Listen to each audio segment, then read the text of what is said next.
আসসালামু আলাইকুম। স্বাগত জানাচ্ছি ফৌজি আলম ইউটিউব চ্যানেলে। সবাই আশা করি ভালো আছেন।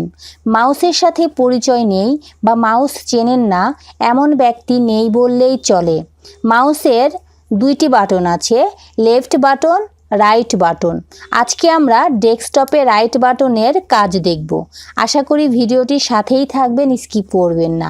আর আমার চ্যানেলটি যারা সাবস্ক্রাইব করেননি প্লিজ সাবস্ক্রাইব করে নেবেন। লাইক, কমেন্ট, শেয়ার করে সবাইকে দেখার সুযোগ করে দিবেন। চলুন আমরা সবাই ভিডিওটি দেখে নেই। তো আমরা যখন ডেস্কটপের রাইট বাটন প্রেস করি কি দেখি? দেখুন, প্রথমে কিন্তু আমাদের এখানে ভিউ লেখা আছে।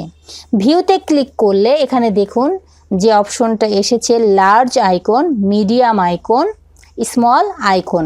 অর্থাৎ আমার এখানে যে আইকনগুলো আছে সেগুলো চাইলে আমি এগুলো লার্জ করতে পারি, মিডিয়াম করতে পারি, স্মল করতে পারি। আমার এখানে কিন্তু মিডিয়াম আইকন কিন্তু সিলেক্ট আছে। আমি যদি স্মল আইকনে ক্লিক করি দেখুন আমার কিন্তু আইকনগুলো ছোট হয়ে গেছে। তো আমি স্মল আইকন চাচ্ছি না, আমি যেমনটি ছিল মিডিয়াম আইকন তেমনটি করে রাখবো। আপনারা আপনাদের প্রয়োজন অনুযায়ী এটাকে লার্জ, মিডিয়াম এবং স্মল করে রাখতে পারেন। এবার দেখুন আমি আমার ডেস্কটপের যে কোনো আইকন বা ছবি, ফোল্ডার ইচ্ছে মতো স্ক্রিনের যে কোনো জায়গায় কিন্তু নিতে পারি, তাই না? দেখুন আমি কিন্তু এক জায়গায় থেকে আরেক জায়গায় নিচ্ছি, ইচ্ছে মতো স্ক্রিনের যে কোনো জায়গায় নিচ্ছি। কিন্তু আমরা যদি ভিউতে ক্লিক করি, অর্থাৎ রাইট বাটন প্রেস করে ভিউতে ক্লিক করলে দেখুন এখানে আছে অটো রেঞ্জ আইকন। আমরা যদি এখানে ক্লিক করি অর্থাৎ টিক চিহ্ন দিয়ে দেই তাহলে দেখুন আমি কিন্তু যে কোনো আইকন, ছবি বা ফোল্ডার ইচ্ছে মতো কম্পিউটারের স্ক্রিনে নিতে পারছি না। দেখুন আমার কিন্তু এখানে ছবি কিন্তু এখানে ইচ্ছে মতো কিন্তু এখানে স্ক্রিনে সরে যাচ্ছে না, অর্থাৎ আমি নিতে পারছি না।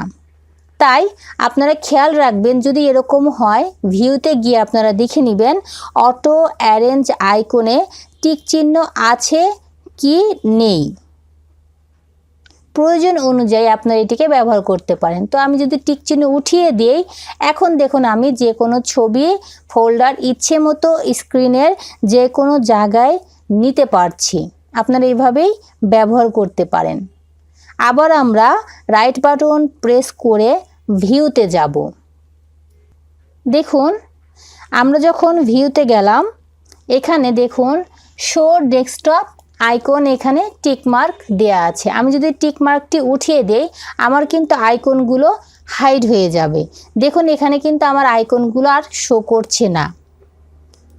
আপনি প্রয়োজন অনুযায়ী এটি ব্যবহার করতে পারেন। আবার যদি আমি রাইট বাটন প্রেস করে ভিউতে গিয়ে আমি যদি শো ডেস্কটপ আইকনে যদি এখানে টিক মার্ক দিয়ে দেই তাহলে কিন্তু আমার ডেস্কটপে আইকনগুলো কিন্তু এখানে শো করছে। অর্থাৎ আপনি যেভাবে চাইবেন সেভাবেই কিন্তু আপনি এটা ব্যবহার করতে পারেন। তো এরপরে আমরা পরের অপশনে চলে যাব। রাইট বাটন ক্লিক করে দেখুন এখানে পরের অপশন শর্ট বাই লেখা আছে। নেম, টাইপ, সাইজ এবং ডেট মডিফাইড দেয়া আছে। তো আমরা যদি ডেট মডিফাইডে ক্লিক করি দেখুন এখানে আমার আইকনগুলো কিন্তু এখানে একটু উলট পালট হয়ে গেছে, অর্থাৎ আমার প্রথমটা শেষে, শেষেরটা কিন্তু প্রথমে চলে এসেছে।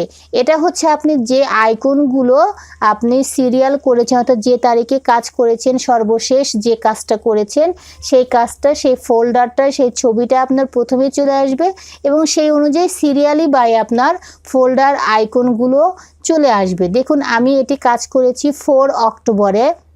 এরপরে আমি ডেস্কটপে আর কোনো ফাইল এখানে অর্থাৎ ফোল্ডার এখানে রাখিনি, এই জন্য আমার এখানে এটা শো করেছে। তো আপনারা এভাবে এটা কাজ করে নিতে পারেন।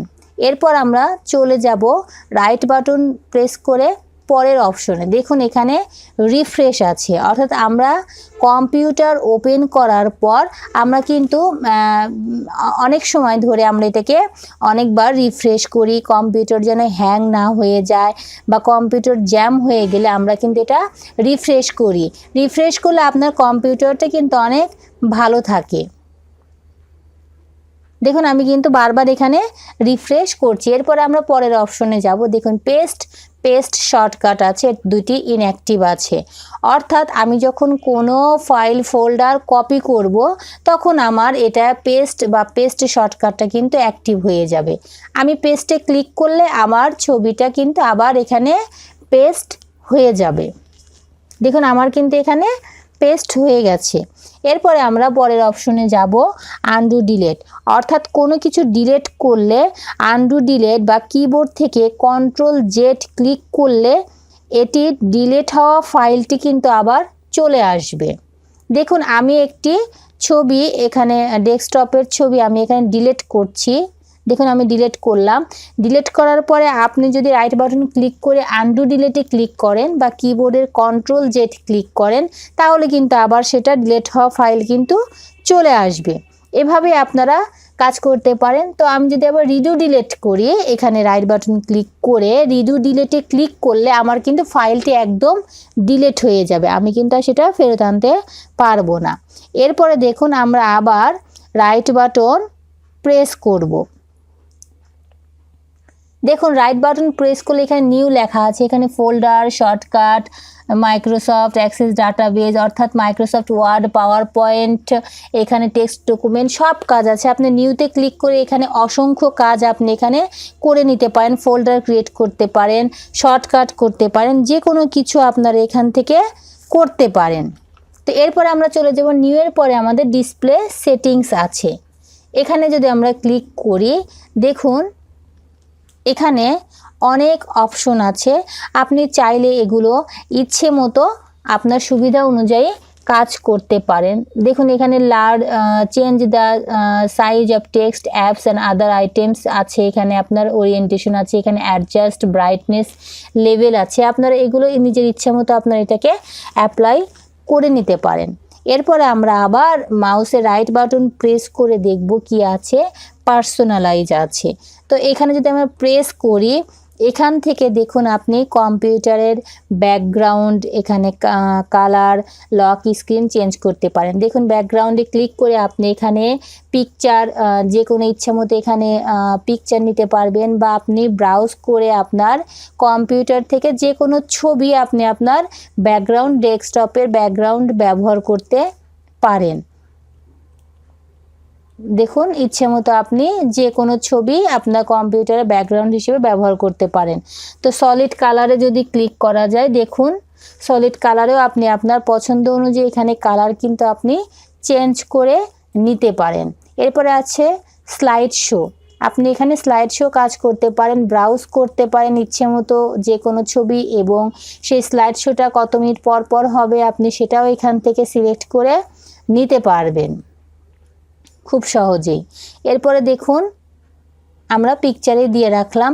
এরপরে আমরা এখানে কালার আছে, কালার আপনার এখান থেকে নিতে পারেন। লক স্ক্রিন আছে, অর্থাৎ আপনি আপনার কম্পিউটার ওপেন করার পর যে লকটা আছে সেই লকের আপনি কোন পিকচারটা এখানে অ্যাড করতে পারেন, এখানে আপনি চেঞ্জ করতে পারেন। আপনি এখান থেকে ব্রাউজ করতে পারেন ইচ্ছে মতো, আপনি এটাকে ব্যবহার করতে পারেন। এরপর থিম আছে, এরপর স্টার্ট আছে, এখানে অনেক ফাংশন আছে। তো ভিউয়ার্স আশা করি ভিডিওটি ভালো লেগেছে। এই ছিল ডেস্কটপে মাউসের রাইট বাটন ক্লিক করলে যে কাজগুলো করা যায়। কাজগুলো যারা জানেন অনেক সহজ, কিন্তু যারা জানেন না তারা জেনে নিলেন এই ভিডিওটি দেখে। কাজগুলো ছোট হতে পারে কিন্তু খুবই দরকারি। অনেক সময় বিপদের সম্মুখীন হতে হয় কাজগুলো না জানার কারণে। আজ এ পর্যন্তই, আবার অন্য কোনো দিন যে কোনো ভিডিও নিয়ে হাজির হব আপনাদের সামনে। ততক্ষণ পর্যন্ত সবাই ভালো থাকুন, সুস্থ থাকুন, সুন্দর থাকুন। আল্লাহ হাফিজ।